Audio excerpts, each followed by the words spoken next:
This segment sponsored by Foster Financial.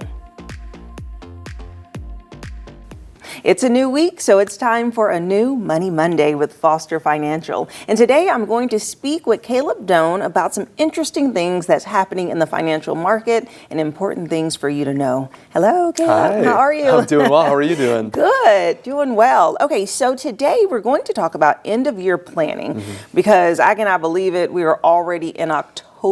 Yeah. Like what? 3 months left of the year. And so how can people start to plan, and what specifically should they be looking for? So we're in the fourth quarter of the year, so everyone's starting to think about what needs to be done by the end of the year.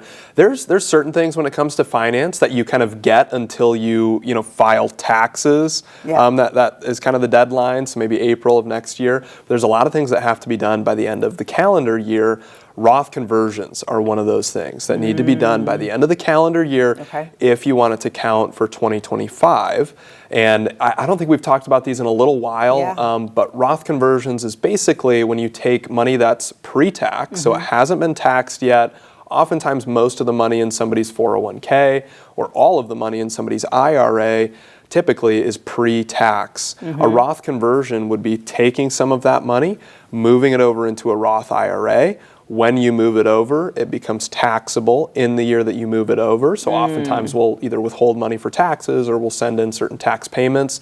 And then it goes into the Roth account. And once it's in the Roth account, it can grow and be withdrawn completely tax-free for the rest of your life, as long as certain stipulations are met. But that's one of the things that we do with Roth conversions. A lot of times we're doing that because someone might be in an attractive tax bracket right now, and we calculate how much room they have until the top of that tax bracket, and we say, all right, we're going to do this much in a Roth conversion this year, keep you in the same tax bracket, pay the taxes on that money so that we don't get hit with taxes down the road. Okay, cool. Okay, let's break down a couple of things. So you say that someone could be in an attractive tax bracket. I'm like, hey, tax bracket, how you doing? Exactly. What is an attractive tax bracket? Yeah, basically, you're in an attractive tax bracket if we think that maybe later you're going to be in a higher tax bracket. Like you're in a lower tax bracket right now. Yeah, and that can happen for a lot of reasons. A lot of times, right when somebody retires, they might be in a lower tax bracket because they no longer have that W-2 income that they were previously getting, and maybe they're just taking some withdrawals from their investment accounts or cash accounts to live off of.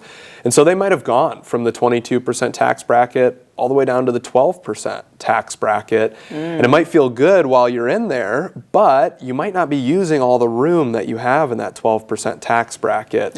Later on in retirement, either when somebody starts RMDs, or maybe if somebody goes into a nursing facility, or maybe if a spouse passes away, those are all common circumstances where somebody's tax bracket might get shot back up. And so instead of waiting for that to happen, we can do these Roth conversions in the meantime, pay the taxes in a lower known tax bracket right now, and then the taxes are fully paid on that money.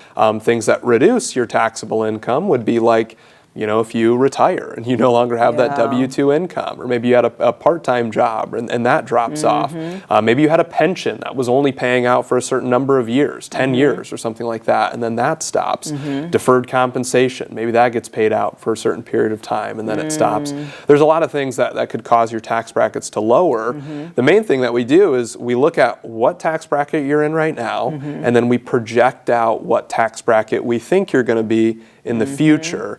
And again, that might be increasing for a variety of reasons, but especially if we think you're going to be in a higher tax bracket in the future, let's pay the taxes right now on at least a portion of that money. And so we calculate ahead of time what we think your taxable income is going to be and factor in everything that we talked about. Also factor in, standard deduction versus itemizing.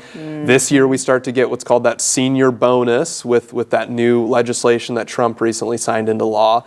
That will affect somebody's taxable income. Remind us about that? Yeah, that's that extra $6,000 deduction that people over the age of 65 65 are getting if their income is in certain kind of ranges. And so that will reduce your taxable income. So that might actually give you more room in your current tax bracket to do more Roth conversions this year. And that's only for a couple years too, that extra senior bonus. And what is the, and I know this is off the top, but what is the income range? Bracket?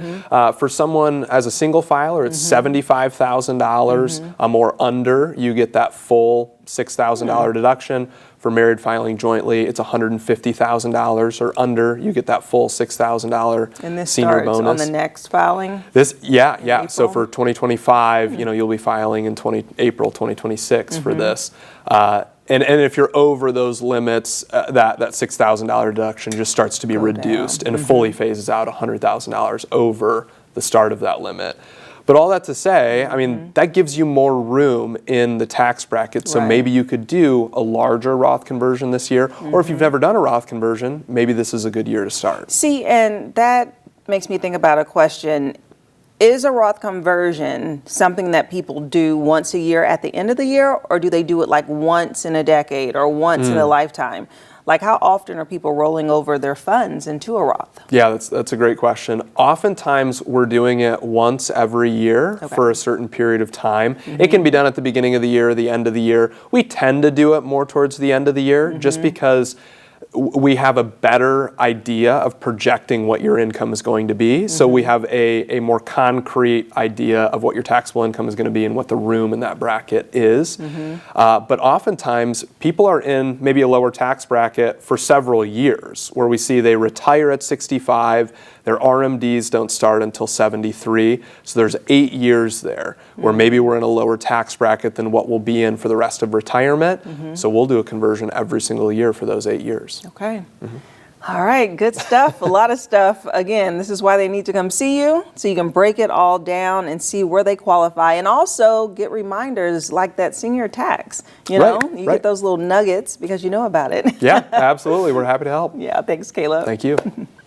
And if you would like more information about Foster Financial, we'll have their phone number listed below. Make an appointment. They give you fresh baked cookies when you come in, and really discuss your financial planning because it's so important. And I'll see you after the break.